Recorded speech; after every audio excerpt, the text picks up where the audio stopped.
Welcome to Frostpunk 2.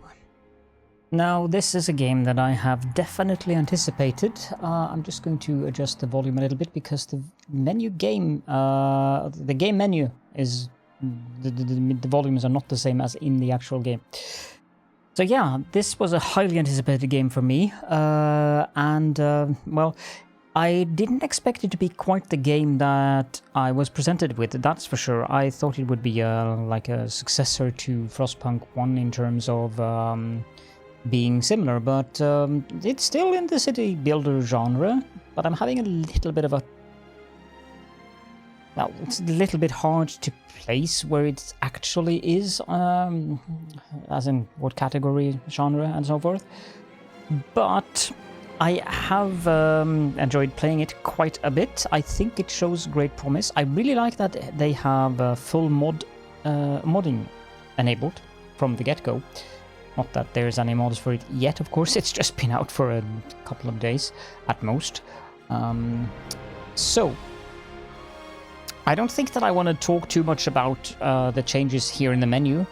I've had 3 playthroughs, whereas I will just specify I haven't played through the game, but I've started the game 3 times. The first time I failed the prologue miserably. The second time I failed the city, not miserably, but it wasn't pretty. And then the third time, which is the one that I could click continue on here, that was actually pretty okay. But of course, for this series, we're going to start at the very beginning of it all, and we're going to go into story mode, and we'll start with the prologue, because that's what I'm supposed to do. So let's click New Story. Now you have the same difficulty presets as we used to have in Frostpunk 1, which is the citizen officers. I don't think steward was there, I think it was something else, because steward is the new title for the captain. I find the game challenging enough on citizen, at least at the current state of where I am understanding the systems of the game as of now.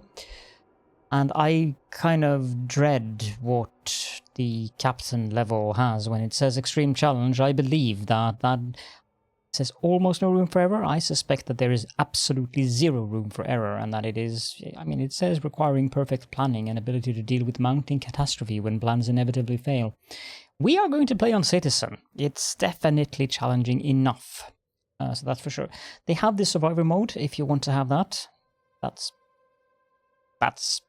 just like captain survivor mode.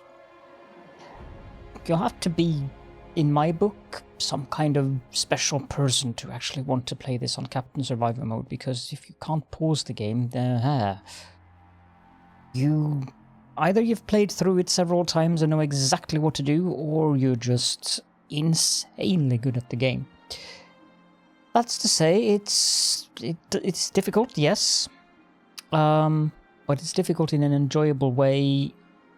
But it's just a matter of understanding the systems. I think that when you understand the systems, it's probably not that bad to go on officer, maybe even steward, but captain, that just seems rough.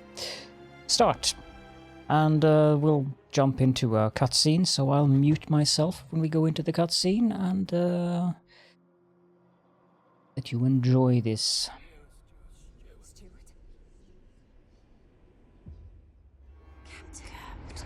Can you hear us? Captain! Do you hear us? A generation ago, we fled the crumbling British Empire as the world froze around us.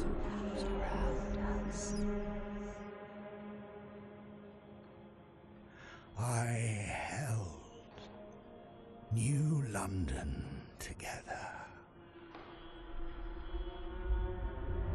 United, we survived 30 years of whiteouts.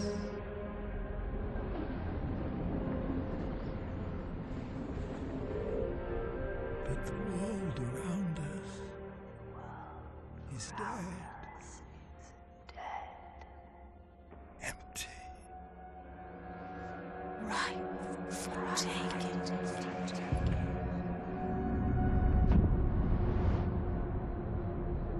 The city grows. Festers. Merely surviving is not enough. We have to expand. After all, it's us who survived the end of the world. Yes. Now what?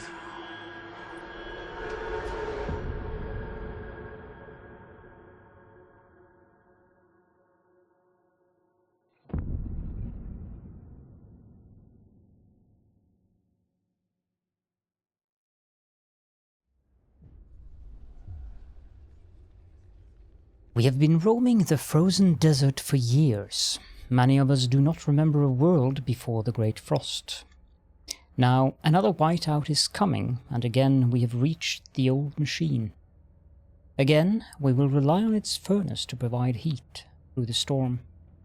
In the past, we have always made sure there were enough supplies for the next whiteout, but our numbers have grown through the years.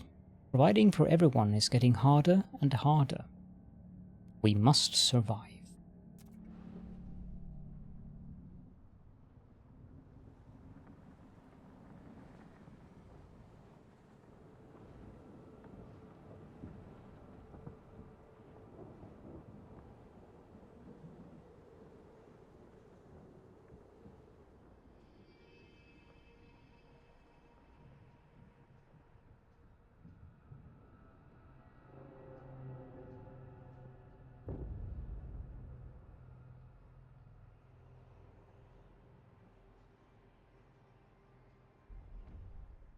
The old dreadnought remains in pieces under layers of snow, but the scattered wagons still have resources inside. First, we must break ice to reach one of the oil wagons and construct an extraction district to use it. Then, we can turn on the dreadnought's furnace to heat us. First thing I want to do is click pause the game, and I forgot to fill up my glass of water, so 2 seconds please. There we go. Now, first of all, let me just explain the UI in a kind of abbreviated version, or rather, I guess I'll just have to go through it. I've disabled the tutorials. That's an option to have them on or off. I find them a bit distracting, so let's just begin up here in the top left corner. The name of the location or city you are in, and of course the time controls, what week and day. Then you have your population, so we have 3,000 people, of which 1,950 is our current workforce, aka 65% of the population, as it shows you. 0 of those people are currently not working due to, for instance, being sick or whatever. Then we have scraps, which is in the prologue, it's called scraps. It's called something else in the actual city. This is basically the money. Then we have the prefabs. These are prefabricated things that are necessary to build districts, buildings, and so forth. Here we have our current heat, how much heat we are producing, or rather, I don't remember if this is the heat we're producing. It shows a surplus. I don't think it shows a surplus. I think it will only show whether you are in a negative or if you have enough heat. This is our current production of oil. This is our current level of shelter. You can see we have a demand of 40. 10 of that is fulfilled through the Dreadnought wreck, which is here, and we have 30 unfulfilled. This is our current level of food. We have a demand of 53 per day and a stockpile of 0 out of 10,000. And this is our materials. We'll get back to those later. Now up here, you'll see we have 4 icons. There is actually supposed to be 5. But what we have up here is hunger. These are like issues. So there are 5 potential issues, and the 5th one I can say right away, it's crime. We have hunger. The issue is currently absent but growing, and it's extremely increased by our scarcity of food. We have absent on disease, growing because of the cold. We have the cold itself, which is currently a minor issue, but it's growing, and there's 2 extremely increased on that one. And finally, we have squalor, which is absent and stable. Well, we wouldn't be able to have any squalor because we don't have any districts yet. So, yeah. Over here we have the old, which used to be here, the current temperature and the forecast. So week 10, week 20, week 30, and so forth. And we are going to have a colder season coming in week 40. As you can also see, there is an icon there for whiteout. Whiteout is the old system of the storm, which was in Frostpunk, and it's still here. It's just called a whiteout. And of course, I did forget to increase the audio levels again, so let's put those up a little bit so we can actually hear some of the game volume. Adjust it down if needed. Okay, now here we have the main quest, which is currently that there is a whiteout arriving in not 1 week, but 88 weeks. For some reason it goes to 1 week when you pause the game. And then the sub-quest that we're currently on is shown here, or sub-quests if there are more than one. And our current quest is, or current mission, is to frostbreak to an oil wagon and construct an extraction district, and then turn on the furnace in the Dreadnought wreck to provide heat. In the middle down here we have our communities and factions. On this prologue there's only one, it's the Wanderers, and it's a community and not a faction. And this bar here shows the trust. And you can see there are little black notification or lines here. So it grows out from the middle. So it can fill up to the maximum where you are revered, if I remember correctly. This one is accepted, this one is tolerated, and now of course if it reaches the center, game over. Now, down here we have 3 buttons. The first one is to construct districts. There are more districts than these 3, but the prologue is kind to you in that regard. It's housing, food, and extraction. Hubs, we only have the food stockpile hub. And finally we have frostbreaking. So, frostbreaking, that's where we're going to start, because we need to frostbreak to an oil wagon, as the game instructs us, to construct an extraction district. So, these white tiles, or hexagonal tiles here, are the ones that we can start on. These black scribbled ones are the ones we can go into. And as you can see, it says 0 out of 8 on the bar shown there. Now, I know a little bit of what I'm going to do here, so I'm going to start from here, and I'm going to frostbreak like that, I think. No, I'm going to do this a little bit differently. I'm going to do it like...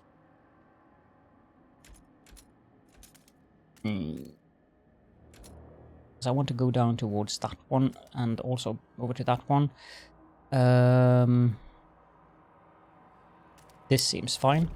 We'll do another frostbreaking right away, because I also want to make sure that we have these tiles open. And then we'll do one more in this direction, because we want to go down there. Now, you don't need to click each tile separate. You can just hold down the mouse button and drag. But I find that a little bit imprecise, so I'll do it this way instead. So we have 3 frostbreakings going on at the moment. Now, just to make this be clear about that, frostbreaking takes 300 workforce per. So we currently have 900 workforce engaged, and it also costs you 30 scraps. So I just paid 90 scraps for doing that, so we're down to 110. And that's basically what we needed to do for now. So let's just start up the... you can actually go to fastest speed. And that's the frostbreaking done. Now that pushed us 2 weeks ahead, which means we have gained 44 scraps. We have an income of 22 per week. Okay, now for the districts. So let's pause. Extraction district. We'll just take this one for now, and we'll get to the housing and food when we get to those. So this one takes 150 workforce to construct, and it requires 70 prefabs, of which we have 750. It requires 50 scraps, of which we have 176. And then the requirements, that means that when the building is done, it will require 150 workforce. Furthermore, it will also demand 20 heat and 20 materials. And then, you can see under output there, it says plus 20 per week prefabs, 150 materials, 60 oil. Now, that output depends on what it's built upon. So, for this one, it will be 60 oil. It says underneath there, the type of resource extracted depends on the underlying deposit. So, we'll build the oil extraction district here. And let's just follow whatever the game tells us to do. So let's speed it up and let the builders complete building of that. Actually, it might be a good idea to do that other frost break so that I have these open. Sure, that looks good. And also, I want to continue frost breaking down through this ravine here.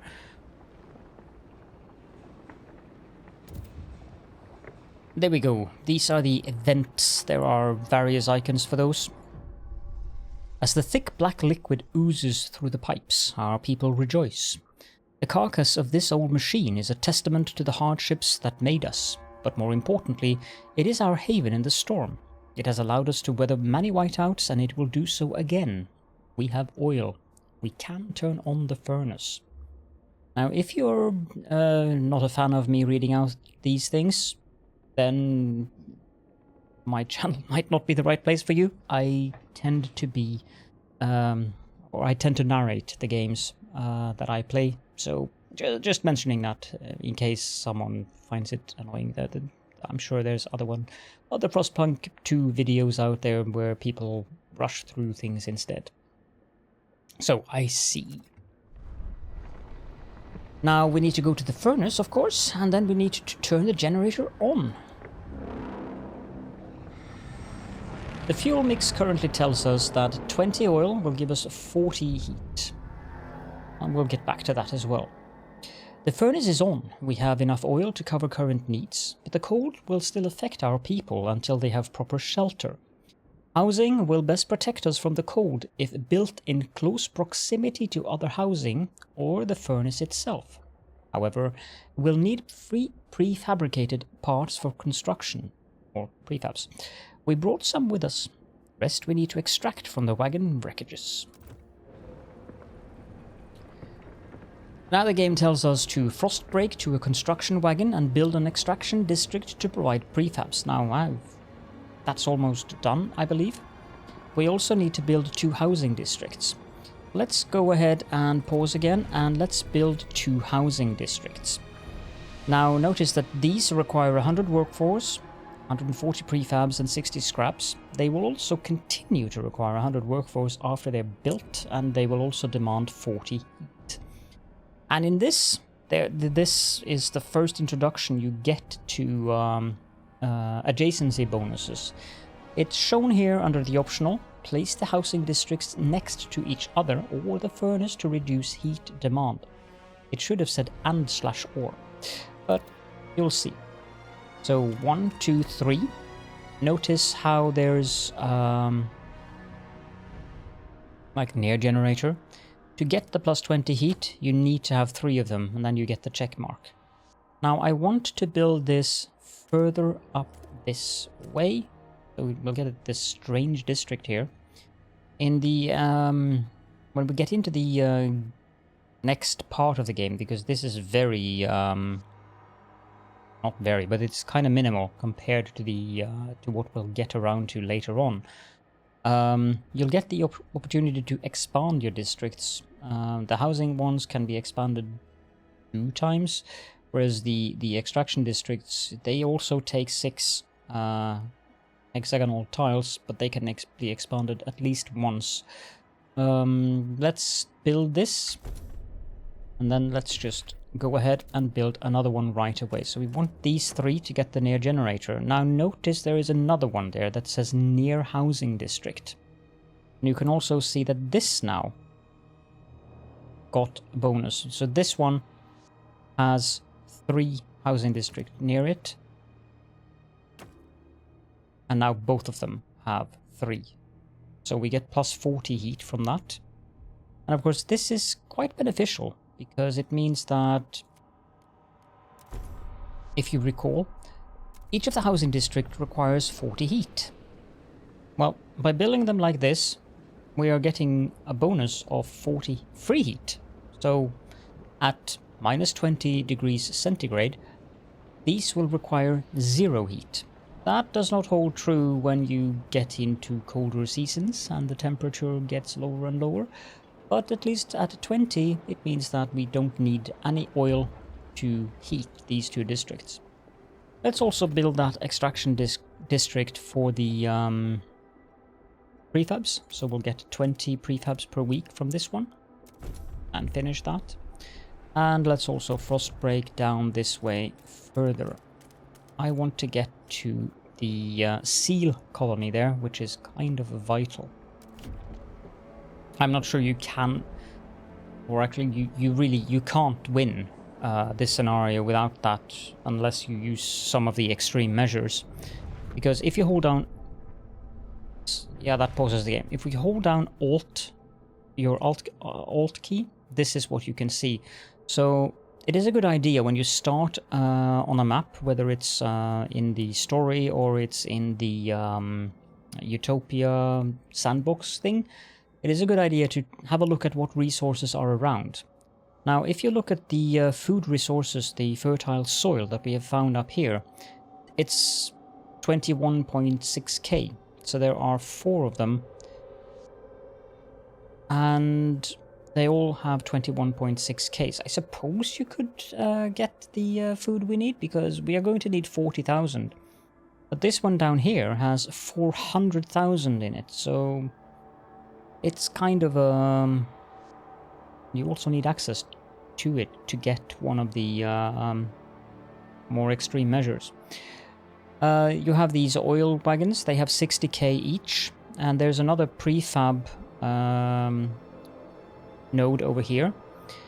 And then these are for the materials, the third of the ones up here. So we'll need to make our way over to those as well, but we don't have enough scraps to frost break currently, so...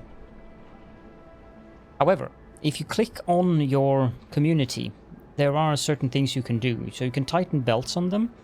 That significantly increases your hunger, but reduces the demand of food per capita.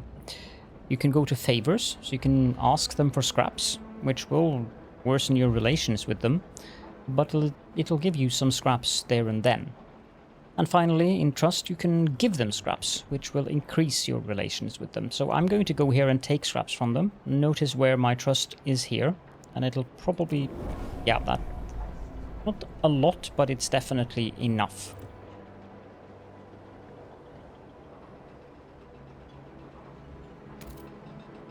And there we go, our houses are done, and notice how they require 0 heat because we have 40 in modifiers from being near generator and near another housing district.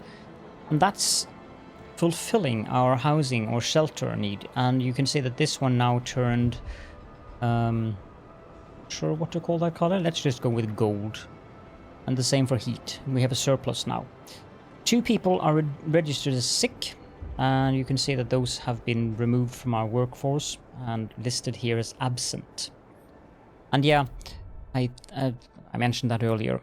This doesn't show that you are producing more heat than you need. It just shows whether you are producing enough or how much of a deficit you are in.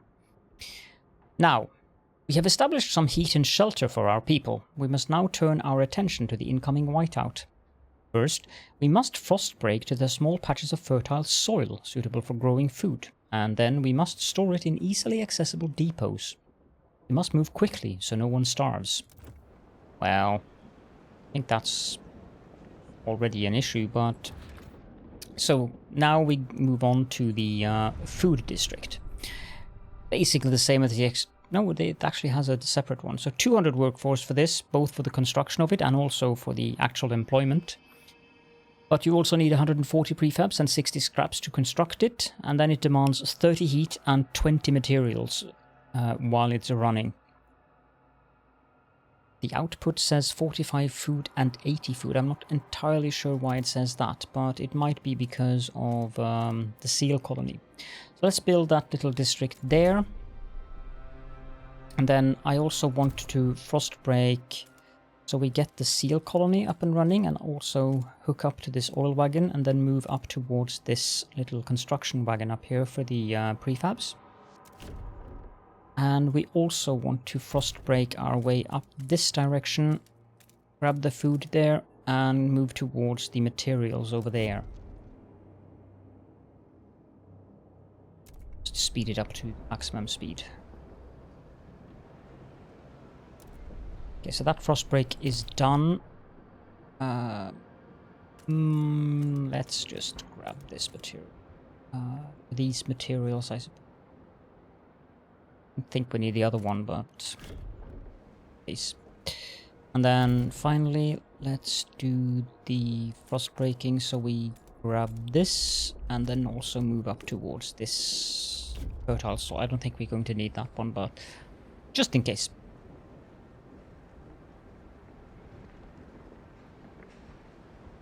We'll get around to the other button, the depot thing down there as well. We secured our immediate survival. Now we have to stockpile as much food as we can before the whiteout forces us to take shelter.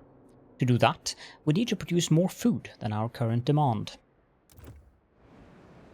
And now you can see we have a stockpile available, but we're not producing enough food. Which is why we need to make another food district, and I'll build that here at the seal colony. Now that will put us at 0 oil, so might as well also build another extraction district for oil here. We are going to need it, so why not?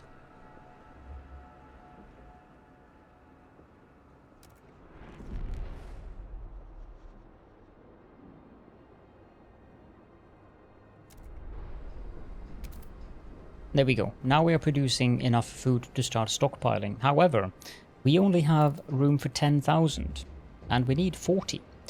That brings us to the construction of hubs. The only hub we have now is the food stockpile hub.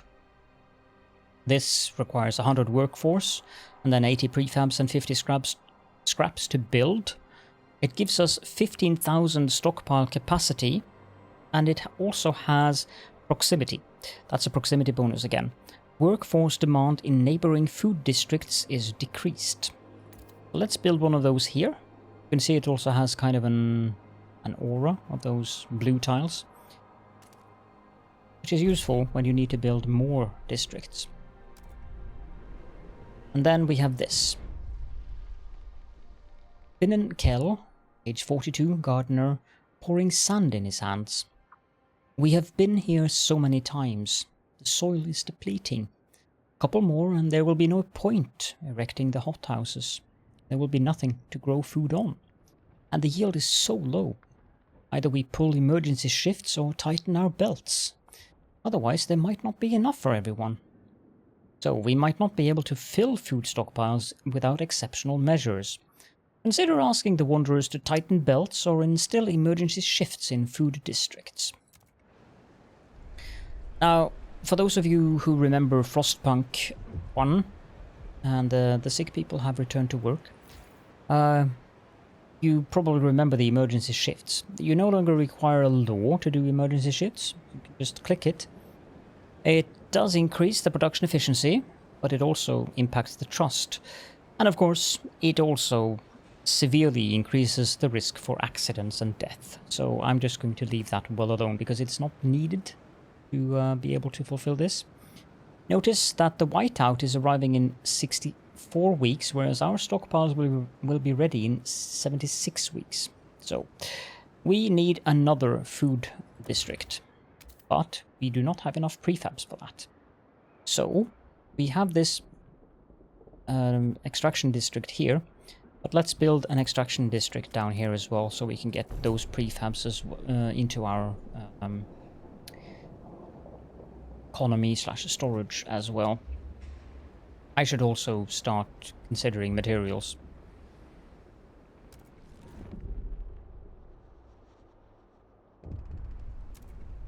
Another event. Now the game actually goes down to normal game speed when something like this occurs. That's an option you can toggle on and off if you don't like it. A mysterious symbol, the captain's legacy. One of our frost-breaking crew uncovered the frozen remains of a man in a tattered uniform. His shoulder patch reads New London Scouts, 3rd Platoon, and he bears an obscure insignia. Some of our elders claim it belongs to a military organization, while others argue it has a religious significance. Maybe you have heard of this New London before and can settle their debate. So here is where you make the choice between either order or faith, or you can also claim that you don't recognize the symbol, and I'm not sure what this does. In my 3 games, in the first one it didn't really matter because I didn't get past this prologue. But in my second game I picked faith, but I didn't understand the game systems very well, so I just picked order in the 3rd try that I had, and the difference between these two are not as black and white, I suppose, as they were in the first Frostpunk game. You don't need to pick faith to maintain full hope anymore, nor does order necessarily give the same, like the bonuses and benefits are different. But since I did play with order in the game that I have played on my own, I also want to see how it is to play with faith. I'm going to pick faith now, and I'll experiment with this on my own later on. So yeah, let's just pick faith. This will create a continuity in which New London has embraced faith to survive. New London, of course, being the city that we had in Frostpunk 1. And this is an irreversible choice. When you've picked that, that's what you're going to have as your main faction in your city when we get to Chapter 1 after the prologue is done. Just so you're aware of that.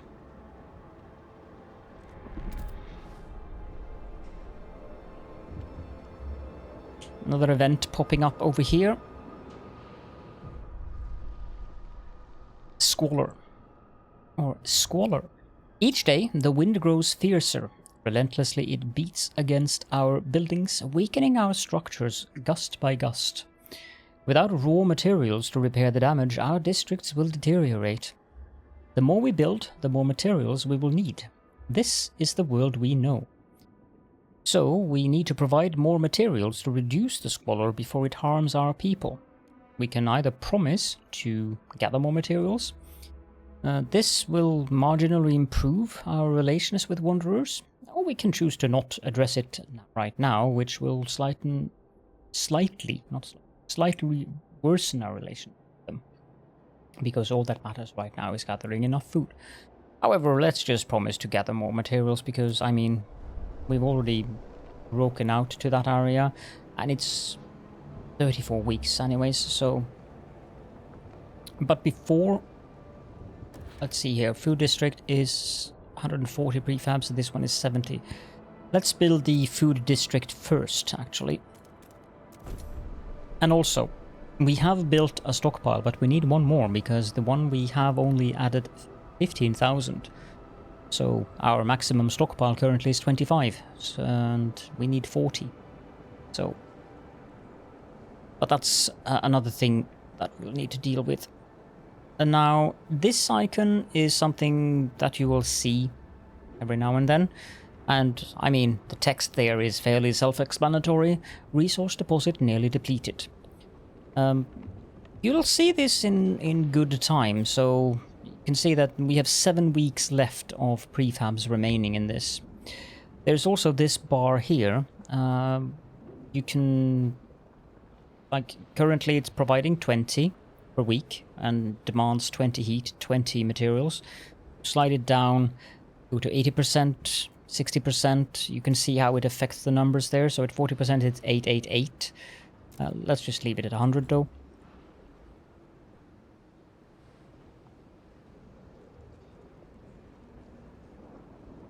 Now we also have enough to build a extraction district. I'm having a hard time talking here.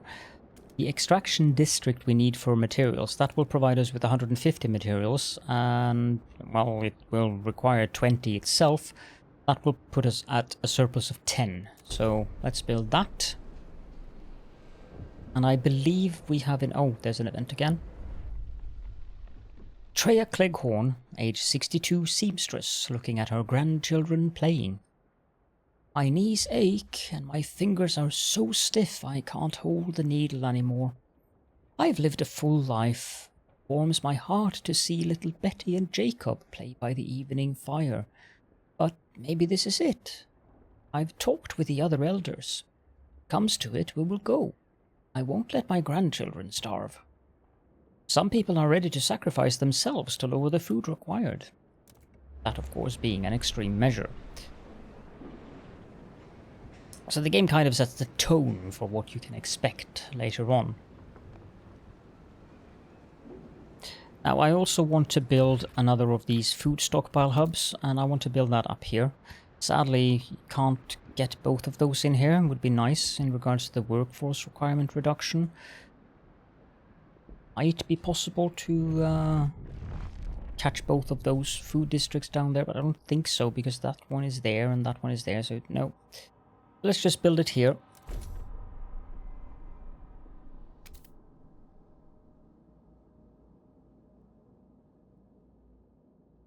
And speed things up.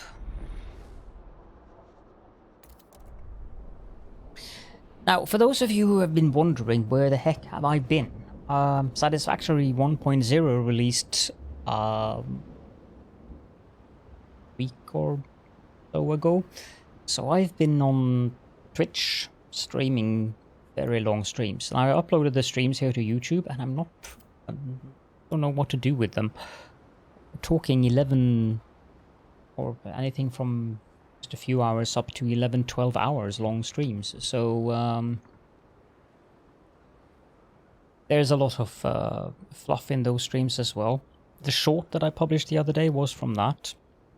Sometimes you just don't think, and for those of you who have seen it and was wondering, no, my reaction is actually genuine. I was very tired that day and I spoke without thinking, so...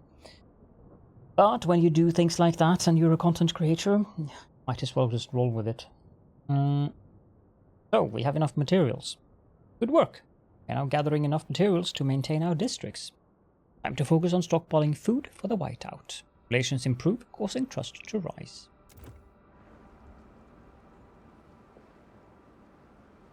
Additionally, you can now see we have a red icon over this. The game thankfully automatically deactivates a building that has no longer access to a resource deposit. So, but we can tear it down. That will give us about 75%, I think it's 75% of the resources back when we demolish it. So let's just do that. Also notice that with the third food district that I built, we now will have our stockpiles ready in 35 weeks at our current rate, whereas the whiteout will be arriving in 48 weeks. Now, optionally, we could instruct the Wanderers to tighten belts, which I don't know how much that reduces it with. We could also optionally order emergency shifts, but I don't see any reason why we would want to do either.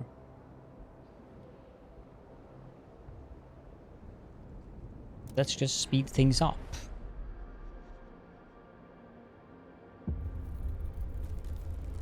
Now, we have entered a colder season where our demand for heat has increased. And you can see that we are now in a deficit of 85 and we do not have enough oil to get that up.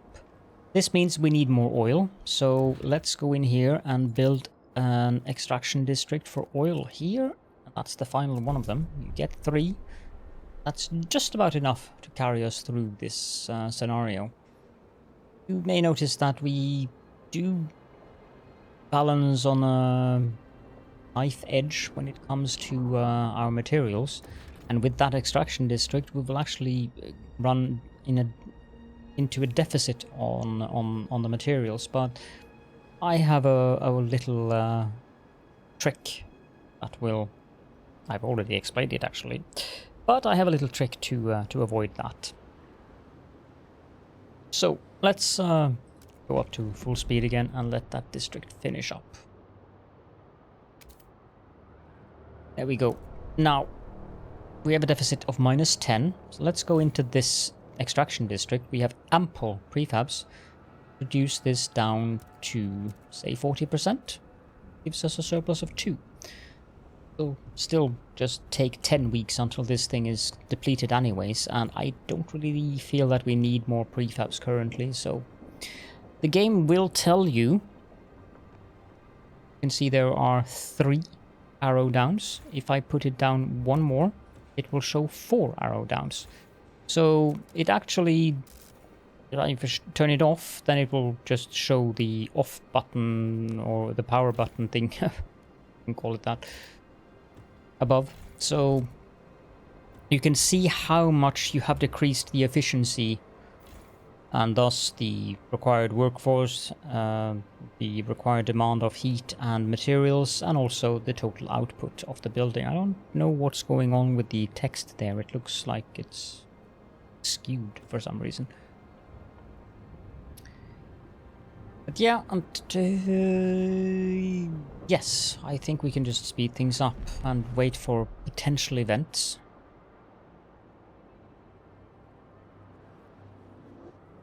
Of course, this is almost depleted, so we will order it torn down. There we go. And then we can demolish that. I suppose we could frost break our way up to this fertile soil here and build another one, but we don't really need it. We could give the Wanderers some scraps, 210. Greatly improve our relations with them, so that was definitely a lot. Now we can't do this for another 4 weeks and 5 days, but I might actually try doing that again. At least if we die rich. Yes.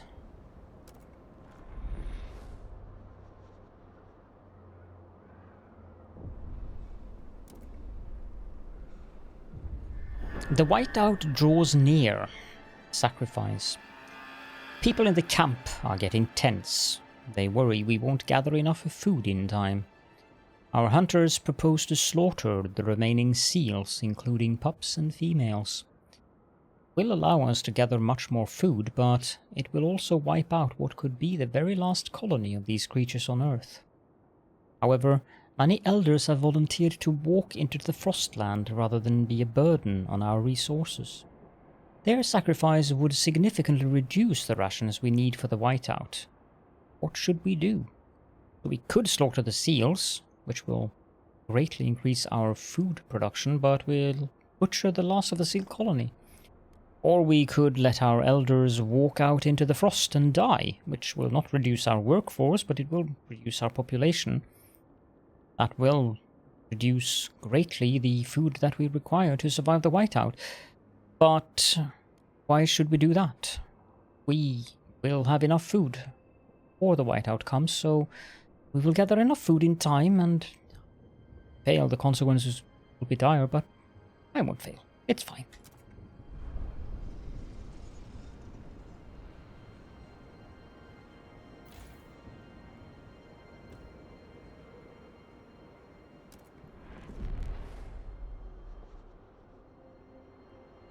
Can I give these guys more scrap now? Yeah. that puts us into the warm spot with them. Our relations are now favorable. Our trust is respected. And you can get this up to revered. Might as well go for that. Notice that our food district here is nearly depleted. However, we don't need that much more food. And this is 17 weeks remaining. The whiteout is arriving in 19 weeks, but our stockpiles will be ready in 6 weeks. So there's no reason to build another one. Depends on how much food it produces. 45. No, there's no reason to build another one. We are actually fine. Speed things up.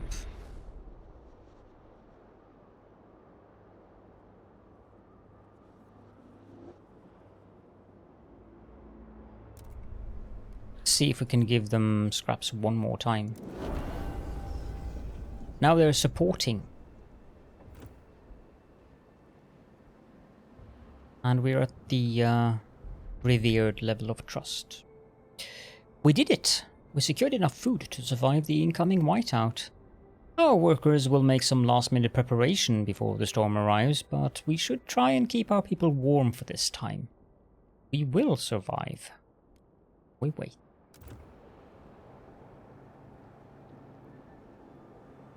And indeed, we will wait. So it's just a matter of doing that.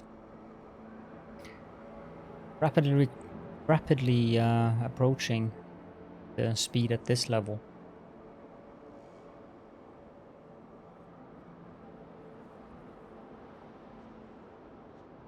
Now I should say, well, actually no, the cutscene is arriving very, very shortly. The whiteout is here.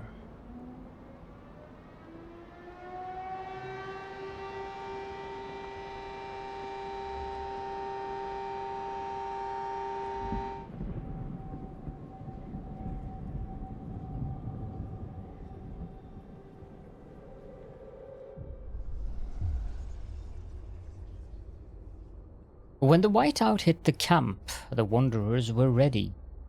Everyone was thankful we acted fast and gathered enough food in time. The miracle of the seal colony strengthened our hope that our journey will lead to a promised land. Our elders have added this story to our great tales, alongside warnings about a sinful city that still pumps smoke to the sky.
Chapter 1, Scraping the Barrel.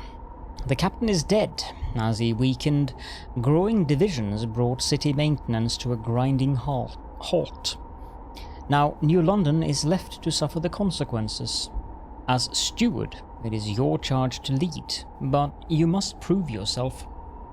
The overcrowded city is low on resources. Use this warmer year to build more shelter, secure coal, and power the generator back on. Let's get to work. Now, this might look familiar. If I am not entirely mistaken, you look at these balloons here, and if we zoom in here, you can actually zoom in properly on it. Our good old trusted generator. So you can see the houses. This is literally the city we built in Frostpunk 1. Everything's down here. And these are the ravines that we use to get out of the city. However, the landscape is much, much larger than that, and there's a lot of resources lying around in the landscape around our little crater here.